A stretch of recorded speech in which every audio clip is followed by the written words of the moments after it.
साध संगत जी, प्रेम से कहना धन निरंकार जी। एक नई साखी के साथ स्वागत है आप सभी का आपके ही अपने चैनल पर।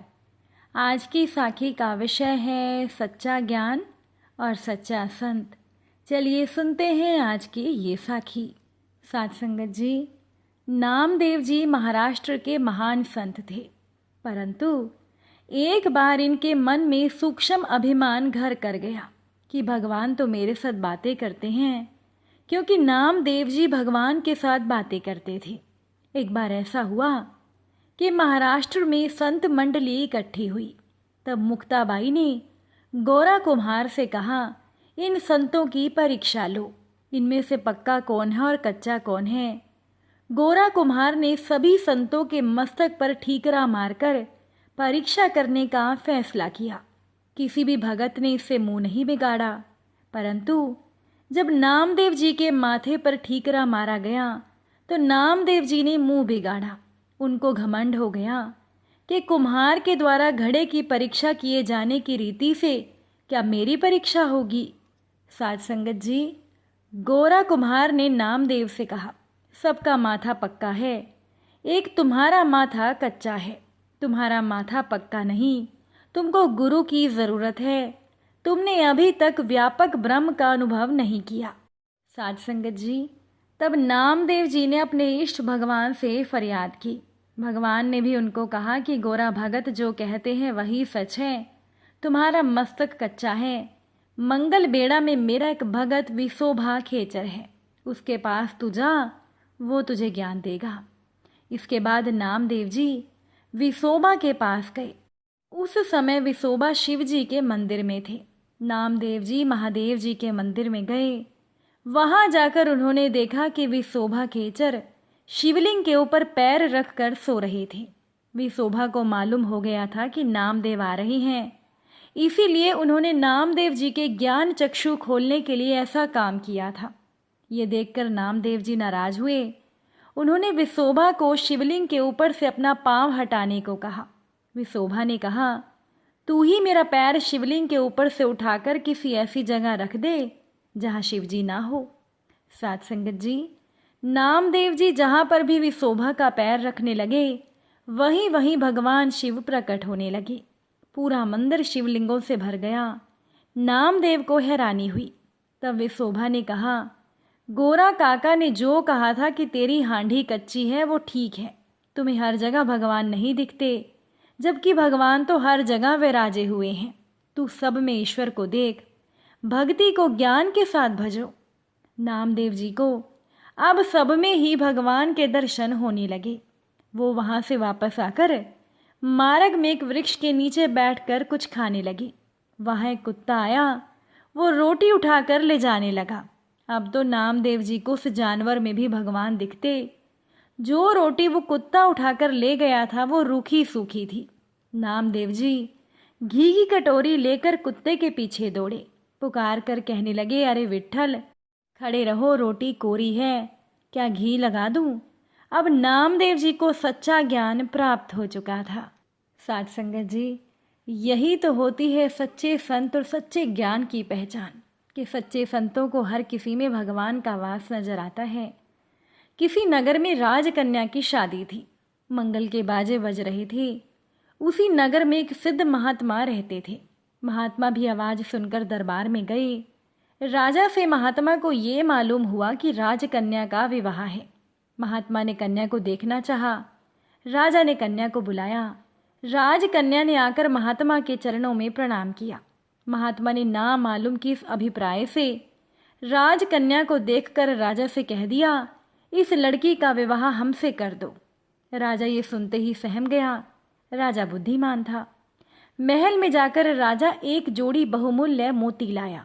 मोती का आकार मुर्गी के अंडे जितना था और वो मोती बहुत ज़्यादा चमक रहे थे। राजा ने नम्रता से उस महात्मा को कहा, भगवान, हमारे यहाँ कुल की एक रीति है, जो इस तरह के 108 मोतियों का हार कन्या को देता है, उसी से ही हम कन्या का विवाह करते हैं। अब महात्मा ने पूरे उत्साह से कहा, हाँ हाँ, तुम्हारे कुल की प्रथा तो पूरी होनी ही चाहिए। ये दोनों मोती के दाने मुझे दे दो, मैं इस तरह के 108 मोती ला देता हूँ, परंतु खबरदार, तब तक लड़की की शादी किसी और से ना कर देना। राजा ने सोचा था कि महात्मा मोती की बात सुनकर निराश होकर लौट जाएंगे, परंतु यहाँ तो कोई दूसरी ही बात हो गई थी।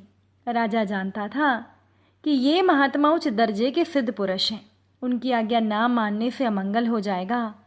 इसीलिए राजा ने दोनों मोती महात्मा को दिए और कहा, भगवान, आगे लगन नहीं है, आप जल्दी लौटिएगा। राजा ने सोचा कि महात्मा को ऐसे मोती कहीं मिलेंगे नहीं, महात्मा सच्चे पुरुष हैं, लौट ही आएंगे, और तब मैं अपनी बेटी का विवाह किसी राजकुमार के साथ कर दूंगा। इसीलिए राजा ने विवाह स्थगित कर दिया। महात्मा मोती के दाने झोली में डालकर चल दिए। 3 दिन हो गए।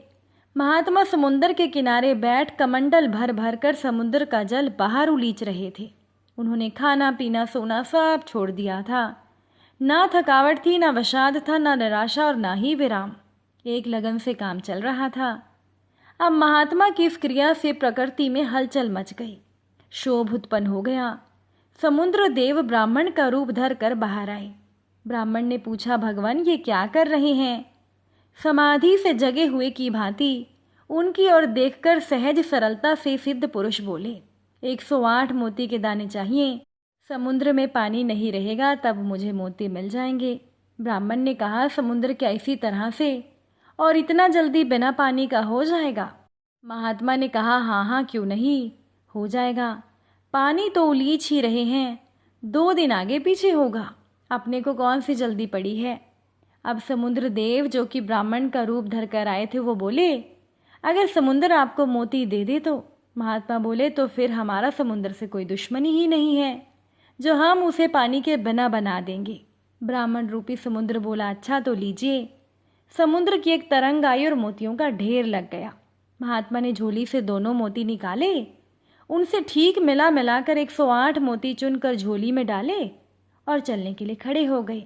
ब्राह्मण वेशधारी समुद्र ने कहा, भगवान, कुछ मोती और ले जाइए ना। महात्मा बोले, हमें संग्रह थोड़ी ही करना है, जितने की ज़रूरत थी उतने ले लिए, अब हम व्यर्थ बोझ क्यों ढोएं। महात्मा ने आकर राजा को बुलाया और पहले के दोनों दानों समेत 108 दाने राजा के सामने रख दिए। राजा हैरान हो गया। महात्मा के परम सिद्ध होने का राजा को विश्वास हो गया था। राजा ने सोचा कि ऐसे विलक्षण शक्तिशाली पुरुष से बेटी का विवाह करने से तो मुझे कोई दुख नहीं होगा, परंतु क्यों न इनसे कोई और काम निकाला जाए। अब उस राजा की किसी दूसरे बड़े राजा से शत्रुता थी।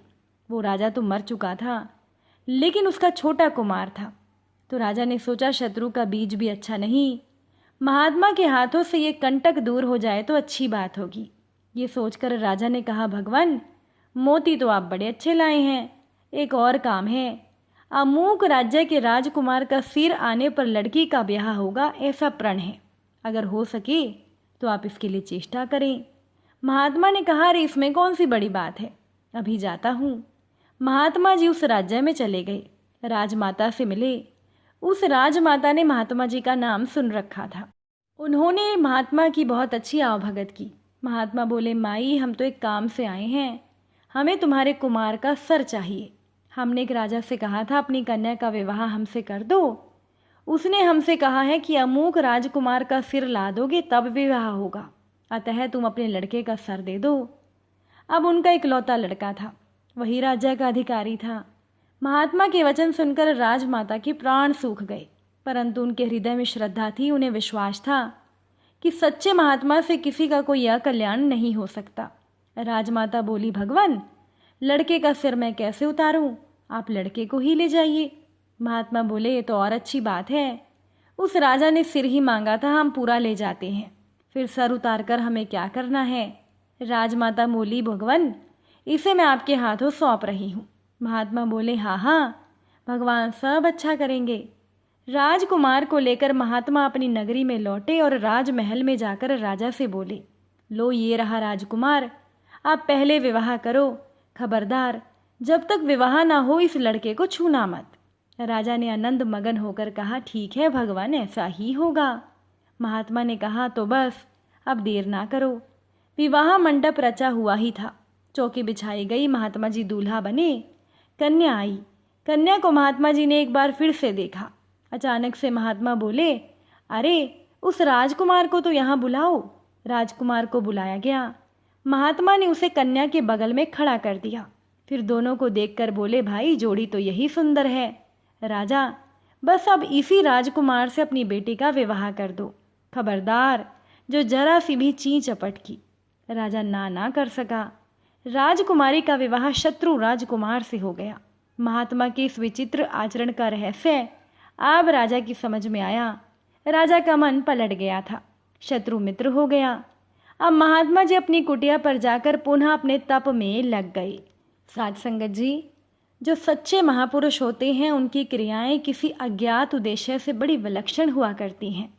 उनकी क्रियाओं से उनकी स्थिति का पता लगाना बहुत ही मुश्किल है। आजकल के ज़माने में जहाँ लोग अलग अलग प्रकार से ठगे जा रहे हैं, सावधानी रखने की हमें ही ज़रूरत है। श्रद्धा और सेवा करके सत्संग करना चाहिए और जिन संत महापुरुषों के संग से अपने में दैवी संपदा की वृद्धि, भगवान की ओर हमारा ध्यान जाए, शांति और आनंद की वृद्धि प्रतीत हो, उन्हीं को ही अपना गुरु मानकर हमें उनसे विशेष लाभ उठाना चाहिए। जिनको अपनी बुद्धि संत स्वीकार ना करे उनकी निंदा तो नहीं करनी चाहिए, परंतु अपना उनसे कोई गुरु शिष्य का संबंध नहीं रखना चाहिए। निंदा तो इसीलिए नहीं करनी चाहिए क्योंकि निंदा करना बुरी बात है। दूसरा, हम संत का बाहरी आचरण से निर्णय भी नहीं लगा सकते। साथ संगत जी, अगर आज की ये साखी अच्छी लगी हो, वीडियो को लाइक शेयर ज़रूर कीजिएगा। आप सभी से फिर मुलाकात होगी नई साखी और नए विचारों के साथ। साथ संगत जी, प्यार से कहना, धन निरंकार जी।